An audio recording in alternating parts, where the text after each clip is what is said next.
Pembacaan Alkitab 24 Februari. Perjanjian Lama Imamat 15 ayat 1 sampai Imamat 16 ayat 28. Tuhan berfirman kepada Musa dan Harun, "Berbicaralah kepada orang Israel dan katakan kepada mereka, apabila aurat seorang laki-laki mengeluarkan lelehan, maka najislah ia karena lelehannya itu. Beginilah kenajisannya berhubung dengan lelehannya itu. Bila auratnya membiarkan lelehan itu mengalir, atau bila auratnya menahannya sehingga tidak mengeluarkan lelehan, maka itulah kenajisannya. Setiap tempat tidur yang ditiduri orang yang mengeluarkan lelehan itu menjadi najis, dan setiap barang yang didudukinya menjadi najis juga. Setiap orang yang kena kepada tempat tidurnya haruslah mencuci pakaiannya, membasuh tubuhnya dengan air, dan ia menjadi najis sampai matahari terbenam. Siapa yang duduk di atas barang yang telah diduduki oleh orang yang demikian haruslah mencuci pakaiannya, membasuh tubuhnya dengan air, dan ia menjadi najis sampai matahari terbenam. Siapa yang kena kepada tubuh orang yang demikian haruslah mencuci pakaiannya, membasuh tubuhnya dengan air, dan ia menjadi najis sampai matahari terbenam. Apabila orang yang demikian meludahi orang yang tahir, haruslah orang ini mencuci pakaiannya, membasuh tubuhnya dengan air, dan ia menjadi najis sampai matahari terbenam. Dan setiap pelana yang diduduki orang yang demikian menjadi najis. Setiap orang yang kena kepada suatu bekas tempat orang tadi menjadi najis sampai matahari terbenam. Siapa yang mengangkatnya haruslah mencuci pakaiannya, membasuh tubuhnya dengan air, dan ia menjadi najis sampai matahari terbenam.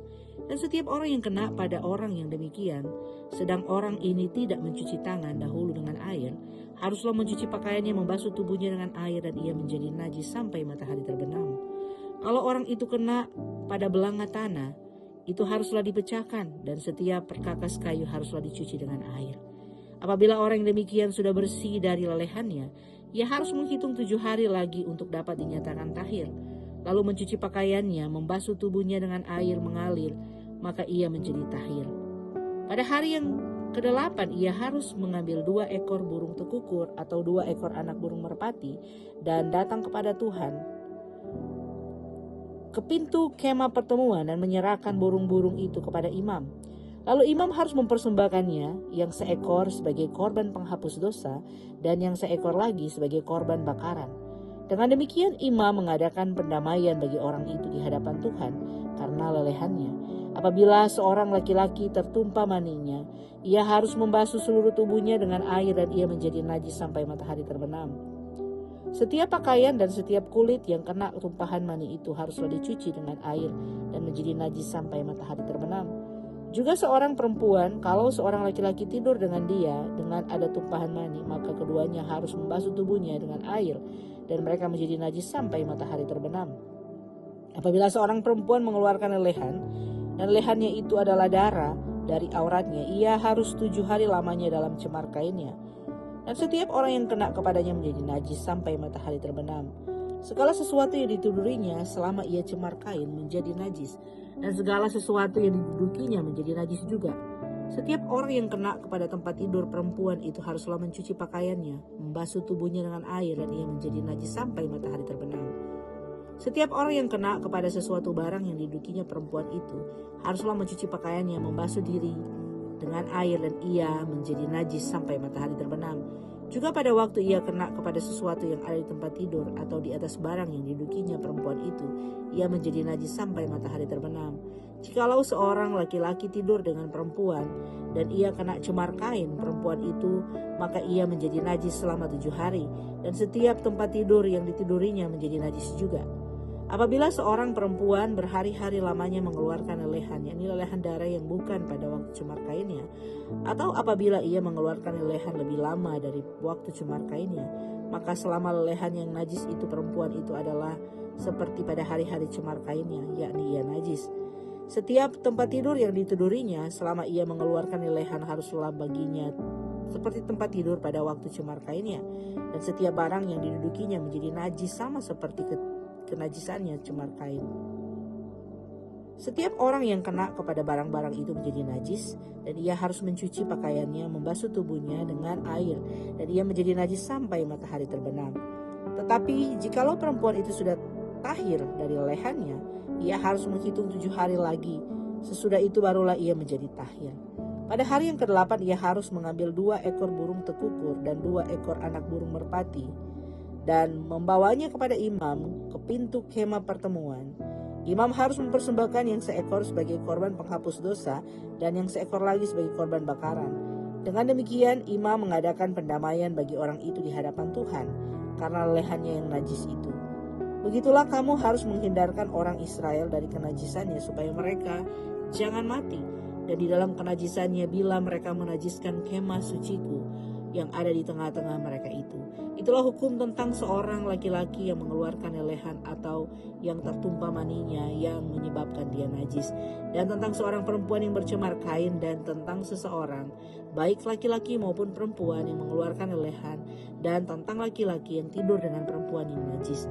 Sudah kedua anak Harun mati yang terjadi pada waktu mereka mendekati hadapan Tuhan. Berfirmanlah Tuhan kepada Musa.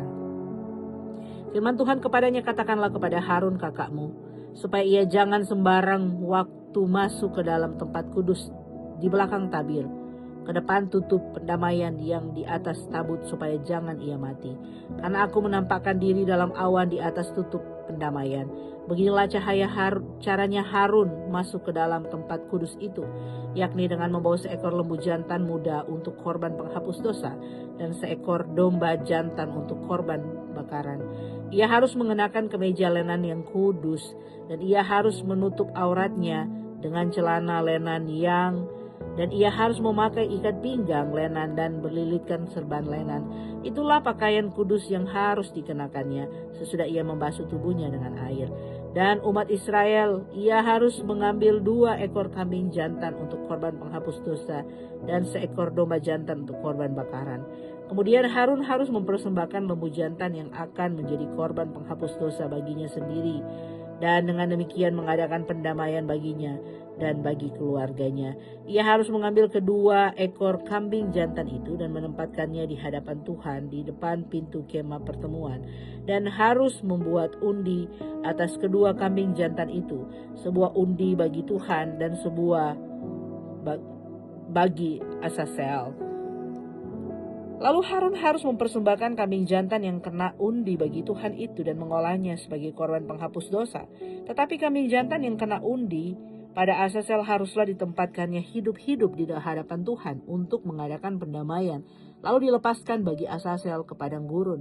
Harun harus mempersembahkan lembu jantan yang akan menjadi korban penghapus dosa baginya sendiri dan mengadakan pendamaian baginya dan bagi keluarganya. Ia harus menyembelih lembu jantan itu dan ia harus mengambil pembaraan berisi penuh bara api dari atas mezbah yang di hadapan Tuhan serta serangkup penuh ukupan dari wangi-wangian yang digiling sampai halus, lalu membawanya masuk ke belakang tabir. Kemudian ia harus meletakkan ukupan itu di atas api yang di hadapan Tuhan sehingga asap ukupan itu menutupi tutup pendamaian yang di atas hukum Allah supaya ia jangan mati. Lalu ia harus mengambil sedikit dari darah lembu jantan itu dan memercikannya dengan jarinya ke atas tutup pendamaian di bagian muka. Dan ke depan tutup pendamaian itu ia harus memercikan sedikit dari darah itu dengan jarinya 7 kali. Lalu ia harus menyembelih domba jantan yang akan menjadi korban penghapus dosa bagi bangsa itu dan membawa darahnya masuk ke belakang tabir. Kemudian haruslah diperbuatnya dengan darah itu seperti yang diperbuatnya dengan darah lembu jantan, yakni ia harus memercikannya ke atas tutup pendamaian dan ke depan tutup pendamaian itu. Dengan demikian ia mengadakan pendamaian bagi tempat kudus itu karena segala kenajisan orang Israel dan karena segala pelanggaran mereka, apapun juga dosa mereka. Demikianlah harus diperbuatnya dengan kemah pertemuan yang tetap diam di antara mereka di tengah-tengah segala kenajisan mereka. Seorang pun tidak boleh hadir di dalam kemah pertemuan bila Harun masuk untuk mengadakan pendamaian di tempat kudus sampai ia keluar setelah mengadakan pendamaian baginya sendiri, bagi keluarganya dan bagi seluruh jemaah orang Israel.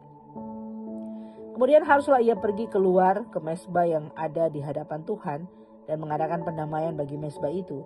Ia harus mengambil sedikit dari darah lembu jantan dan dari darah domba jantan itu dan membubuhkan pada tanduk-tanduk mezbah sekelilingnya.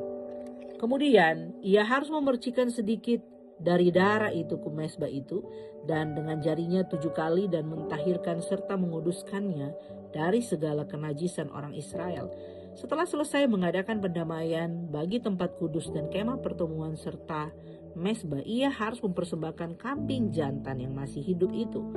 Dan Harun harus meletakkan kedua tangannya ke atas kepala kambing jantan yang hidup itu dan mengakui di atas kepala kambing itu segala kesalahan orang Israel dan segala pelanggaran mereka. Apapun juga dosa mereka, ia harus menanggungkan semuanya itu ke atas kepala kambing jantan itu dan kemudian melepaskannya ke padang gurun dengan perantaraan seseorang yang sudah siap sedia untuk itu. Demikianlah kambing jantan itu harus mengangkut segala kesalahan Israel ke tanah yang tandus, dan kambing itu harus dilepaskan di padang gurun. Sesudah itu Harun harus masuk ke dalam kemah pertemuan dan menanggalkan pakaian lenan yang dikenakannya ketika ia harus masuk ke dalam tempat kudus dan harus meninggalkannya di sana. Ia harus membasuh tubuhnya dengan air di suatu tempat yang kudus dan mengenakan pakaian itu sendiri. Lalu ia harus keluar dan mempersembahkan korban bakarannya sendiri dan korban bakaran bangsa itu. Dengan demikian ia mengadakan pendamaian baginya sendiri dan bagi bangsa itu. Kemudian dengan demikian ia mengadakan pendamaian bagi dirinya sendiri dan bangsa itu. Kemudian ia harus membakar lemak korban penghapus dosa di atas mezbah. Maka orang yang melepaskan kambing jantan dan Azazel itu harus mencuci pakaiannya, membasuh tubuhnya dengan air, dan sesudah itu barulah boleh masuk ke perkemahan. Lembu jantan dan kambing jantan korban penghapus dosa yang darahnya telah dibawa masuk untuk mengadakan pendamaian di dalam tempat kudus harus dibawa keluar dari perkemahan, dan kulitnya, dagingnya, dan kotorannya harus dibakar habis. Siapa yang membakar semuanya itu harus mencuci pakaiannya, membasuh tubuhnya dengan air, dan sesudah itu barulah boleh masuk ke perkemahan. Pembacaan dari Perjanjian Baru Markus 7 ayat 1-23. Pada suatu kali serombongan orang Farisi dan beberapa ahli Taurat dari Yerusalem datang menemui Yesus. Mereka melihat bahwa beberapa orang muridnya makan dengan tangan najis, yaitu dengan tangan yang tidak dibasuh. Sebab orang-orang Farisi seperti orang-orang Yahudi lainnya tidak makan kalau tidak melakukan pembasuhan tangan lebih dahulu. Karena mereka berpegang pada adat istiadat nenek moyang mereka, dan kalau pulang dari pasar, mereka juga tidak makan kalau tidak lebih dahulu membersihkan dirinya. Banyak warisan lain lagi yang mereka pegang, umpamanya hal mencuci cawan, kendi, dan perkakas-perkakas tembaga. Karena itu orang-orang Farisi dan ahli-ahli Taurat itu bertanya kepadanya, "Mengapa murid-muridmu tidak hidup menurut adat istiadat nenek moyang kita, tetapi makan dengan tangan najis?" Jawabnya kepada mereka, "Benarlah nubuat Yesaya tentang kamu, hai orang-orang munafik. Sebab ada tertulis, bangsa ini memuliakan aku dengan bibirnya, padahal hatinya menjauh daripadaku. Percuma mereka beribadah kepadaku, sedangkan ajaran yang mereka ajarkan ialah perintah manusia.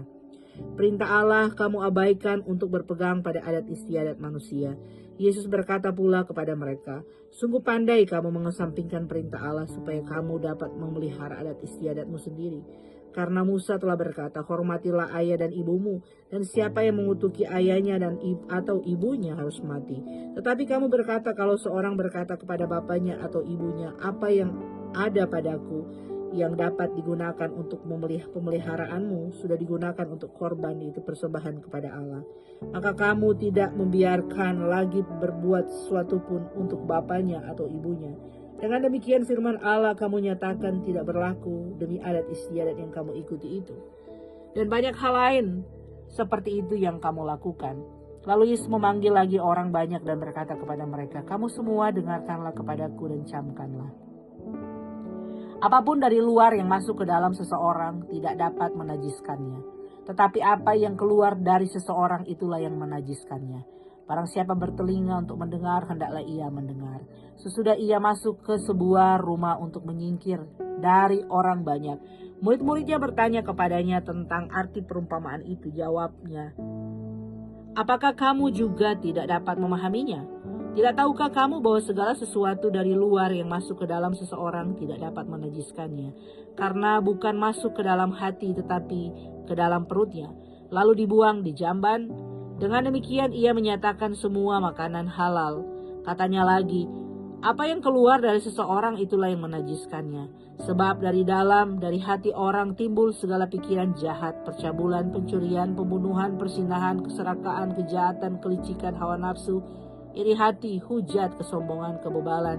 Semua hal-hal jahat ini timbul dari dalam dan menajiskan orang. Pembacaan dari Mazmur 40 ayat 11 sampai 18. Keadilan tidaklah kusembunyikan dalam hatiku, kesetiaanmu dan kelemahan daripadamu kubicarakan. Kasih-Mu dan kebenaran-Mu tidak kudiamkan kepada jemaah yang besar. Engkau Tuhan, janganlah menahan rahmat-Mu daripadaku. Kasih-Mu dan kebenaran-Mu kiranya menjaga aku selalu.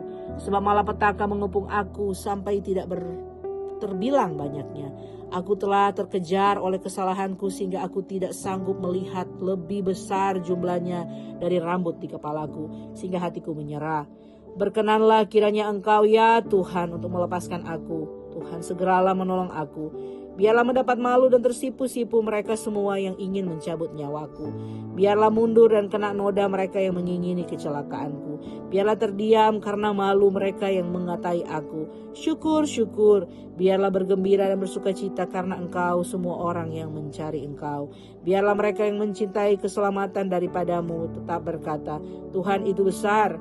Aku ini sengsara dan miskin, tetapi Tuhan memperhatikan aku. Engkaulah yang menolong aku dan meluputkan aku. Ya Allahku, janganlah terlambat. Pembacaan dari Amsal 10 ayat 13 sampai 14 hikmat hari ini.